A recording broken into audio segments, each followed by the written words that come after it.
اور اتنے بڑے امام کہ نبی اکرم نور مجسم شفیع معظم صلی اللہ علیہ وسلم نے ان کو اٹھا رکھا ہے. اگر بڑا بندہ کسی کو انگلی سے پکڑ لے بچے کو تو وہ بچہ بھی پھسلنے سے بچ جاتا ہے کہ انگلی کسی بڑے نے پکڑ رکھی ہے.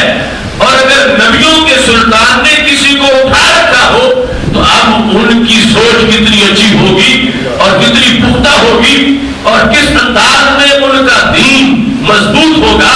اور فکر سلامت ہوگی. اس مقام پر ہی داتا گنج بخش اجمیری رحمۃ اللہ علیہ کشف المحجوب شریف میں یہ لکھتے ہیں کہ یحییٰ بن معاذ رازی جو ہے انہوں نے خواب میں جب رسول اکرم صلی اللہ علیہ وسلم کو دیکھا تو پوچھا اے رات لوگوں کا یا رسول اللہ صلی اللہ علیہ وسلم, اللہ کے محبوب اگر میں آپ کو ڈھونڈنا چاہوں تو کہاں سے ڈھونڈوں,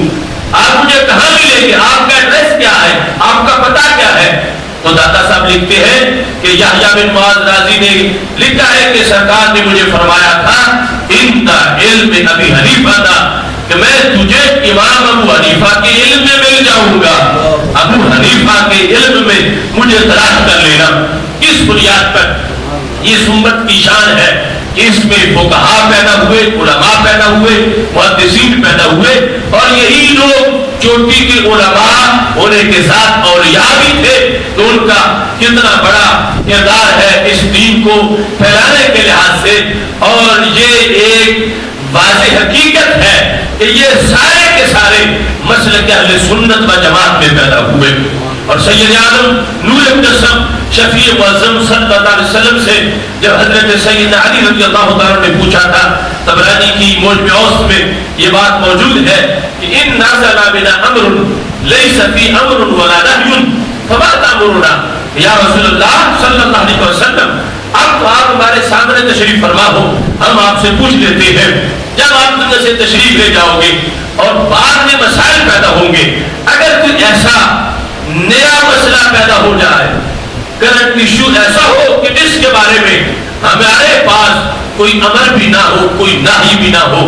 نہ قرآن کی آیت ہو, نہ سرکار آپ کا کوئی فرمان ہو, نہ کرنے کے بارے میں کوئی امر ہو, نہ کرنے کے بارے میں کوئی نہی ہو, تو پھر ہم کیا کریں؟ تو رسول اکرم نور مجسم شفیع معظم صلی اللہ علیہ وسلم نے حضرت مولانا علی رضی اللہ تعالیٰ عنہ سے یہ فرمایا شاور الفقہاء والعابدین کہ علی اگر ایسا مسئلہ پیدا ہو جائے تو پھر فقہاء سے مشورہ کرنا, عابدین سے مشورہ کرنا, صوفیاء سے مشورہ کرنا, تو وہ جو مسئلہ بتائیں گے اس کی روشنی میں اپنے تعلیمات, اس تعلیمات کے اپنے مسئلے کو حل کر لینا. اللہ کا فضل ہے وہ فقیہ بھی اہل سنت کی تعریف میں ہے اور صوفی بھی اہل سنت کی تعریف میں ہے. شاور الفقہاء والعابدین. اس بنیاد پر حضرت امام اعظم ابو حنیفہ نے جس وقت دین کے اصول کو مرتب کیا تو آپ نے وہ شورا بنائی, مسند خوارزمی میں موجود ہے ان الامام اجتمع معه الف من اصحابہ, کہ حضرت امام اعظم ابو حنیفہ جب فقہ مرتب کر رہے تھے تو اکیلے نہیں تھے, حالانکہ ان کی اکیلی سوچ ہی ہر مسئلے کے حل کے لیے کافی تھی, لیکن انہوں نے اپنی شورا میں جو ریسرچ بورڈ تھا, اتنا بڑا بورڈ تھا اس وقت کی پاپولیشن کے لحاظ سے کہ 1000 ممبر تھا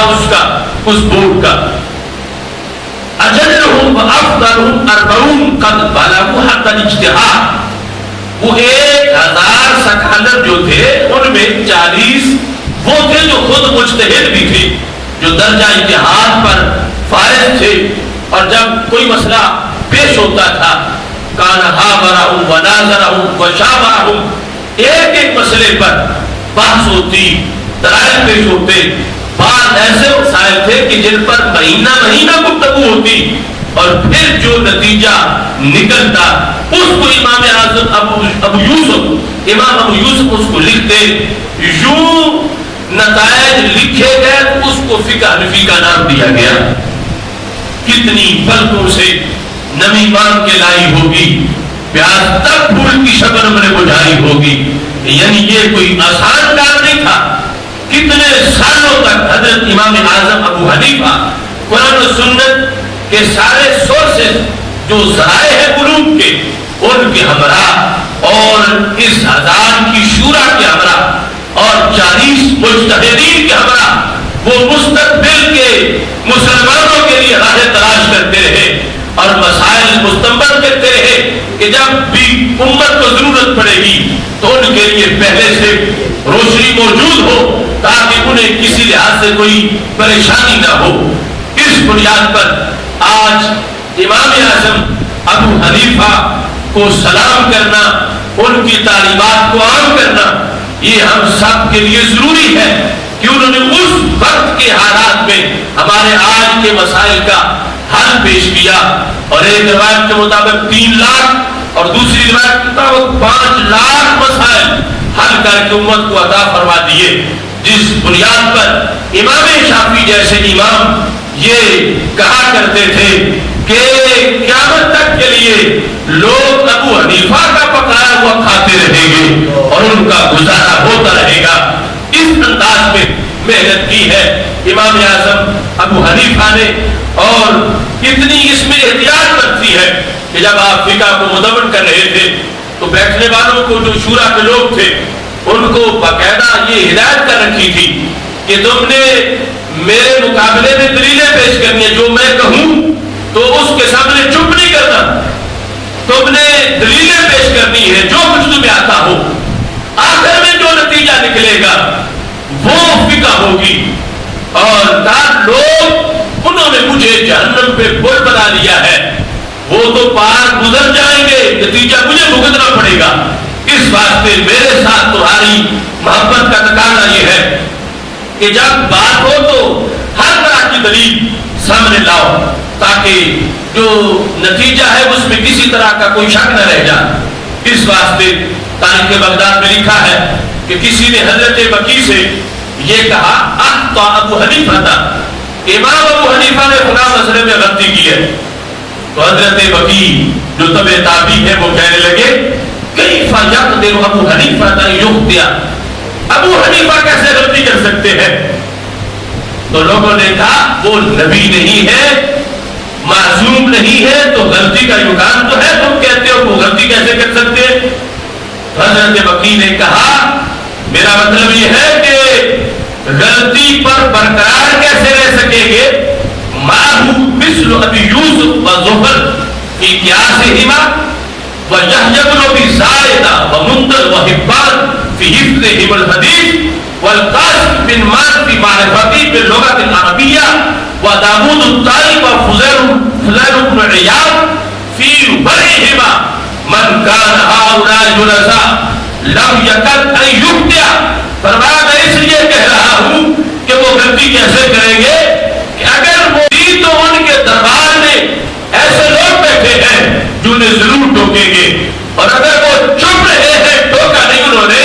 تو پھر امام نے غلطی نہیں کی, امام نے سچ بتایا ہے. کس طرح کہتے ہیں کہ امام ابو یوسف اور زفر جیسے تیز قیاس والے لوگ بھی ان کے مجلس میں بیٹھے ہوئے ہیں, عقلی علوم کے جو ماہر ہیں, قیاس کے جو اسپیشلسٹ ہیں وہ بھی موجود ہیں, اور پھر جو حدیث کے حافظ ہیں وہ بھی بیٹھے ہوئے ان کی شورا میں. وہ امام منذر اور حبان جیسے اور یحییٰ بن ابی زائدہ جیسے حافظ الحدیث بھی ان کی شورا کے رکن ہیں. اور جہاں تک لغت کی بات ہو, گرامر کی بات ہو, صرف و نحو کی بات ہو, عربی ادب کی بات ہو, تو قاسم بن مان جیسے لغت کے ماہرین بھی ان کی شورا کے رکن ہیں. اور فرمایا اس کے ساتھ ساتھ وہاں اسپرچویلٹی بھی بڑی ہے, روحانیت بھی ہے کہ وہاں حضرت داؤد طائی اور فضیل بن عیاض جیسے ولی بھی ان کی شورا کے رکن ہیں. یہ ساری طاقتیں, سارے سورسز انہوں نے اکٹھے کر رکھے ہیں اپنی شورا کے اندر. جن کے پاس بیٹھے ہوئے زمانے کے اتنے بڑے بڑے امام ہوں, اتنے بڑے بڑے ولی ہوں, وہ پھر غلطی نہیں کرتے. انہوں نے جو فقہ بتائی ہے قرآن و سنت کی سب سے صحیح تشریح کو انہوں نے ہی پیش فرمایا ہے. یہ ہے حضرت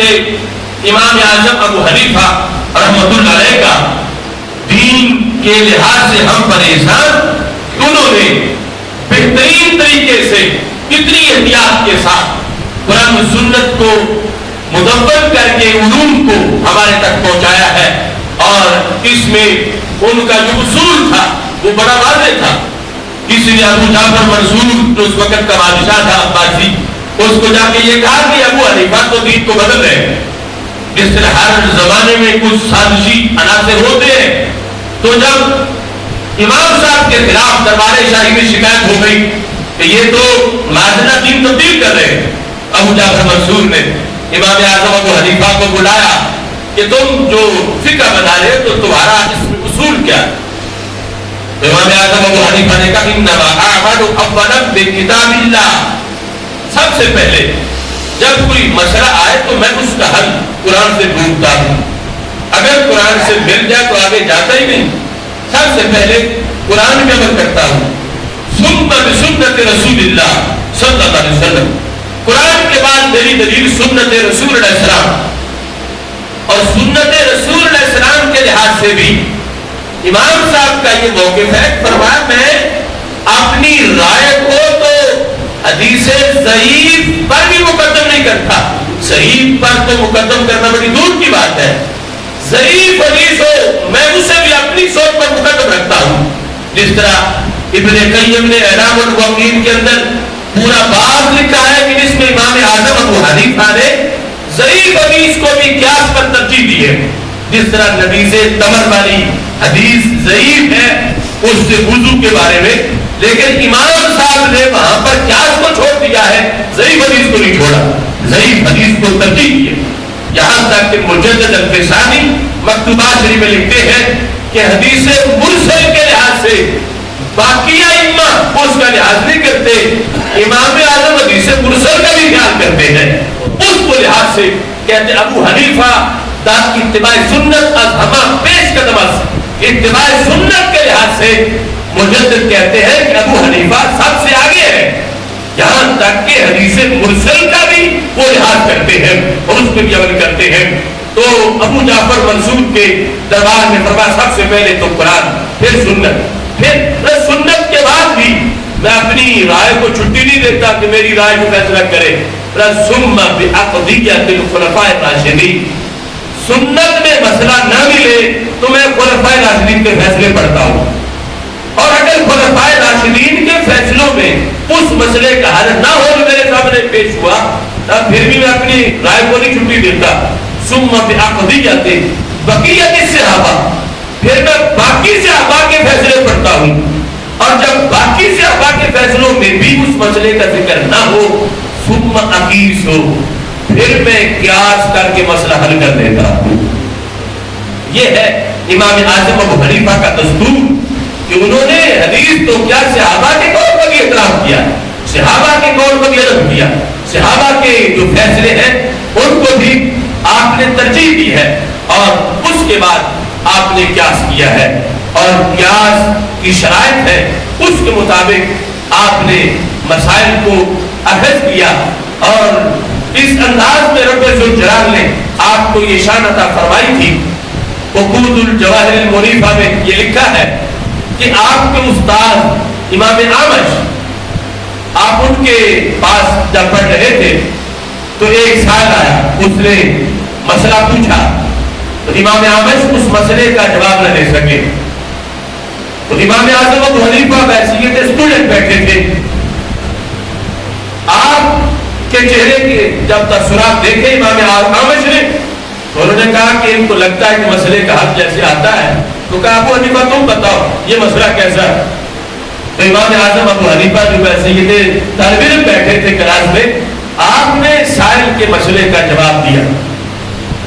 ایسا جواب کہ امام اعمش کو یقین ہو گیا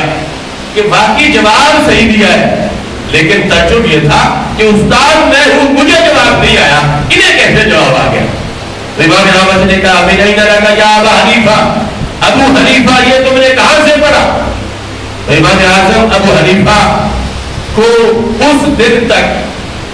پورا 100 دن ہو چکا تھا امام اعمش کے مدرسہ میں داخل ہوئے، ان کی محفل میں پڑھتے ہوئے. فرمایا من الاحادیث التي انت حدثتنیها میں نے ویسے سینکڑوں استادوں سے پڑھا ہوا ہے، لیکن یہ جواب میں نے ان احادیث سے دیا جو میں نے آپ سے پڑھی ہے، جو میں نے آپ سے حاصل کی ہے۔ اور اس کے بعد امام اعظم ابو حنیفہ آپ نے وہ حدیثیں زبانی سنانا شروع کر دی، یہاں تک کہ جو 100 دنوں میں پڑھا تھا ساری حدیثیں زبانی سنا دی۔ تو امام اعمش نے کہا حسبک یا ابا حنیفہ، ابو حنیفہ آپ چپ کر جاؤ، میں یہ سمجھتا تھا کہ باقی اسٹوڈنٹس جو ہے وہ لکھتے ہیں اور تم لکھتے بھی نہیں ہو، تم چپ کر کے بیٹھے رہتے ہو۔ آج پتہ چلا کہ تم تو یاد بھی کرتے ہو، اس میں سوچو بچار بھی کرتے ہو، تدبر بھی کرتے ہو۔ اور اس کے بعد وہ تاریخی جملہ بولا، یا معشر الفقہاء انتم الاطباء ونحن الصیادلہ، اے فقیہ لوگوں تمہارا کیا اونچا مرتبہ ہے کہ ہماری حیثیت، ہم جو حدیث پڑھانے والے ہیں، ہماری صرف حیثیت ہے سٹور کیپر جیسی، پنساری جیسی، اور تم کون ہو؟ تم ماہر سمجھ لو۔ ہماری حیثیت، ہم حدیث پڑھاتے ہیں، ساری زندگی مجھے ہوگی حدیث پڑھاتے پڑھاتے،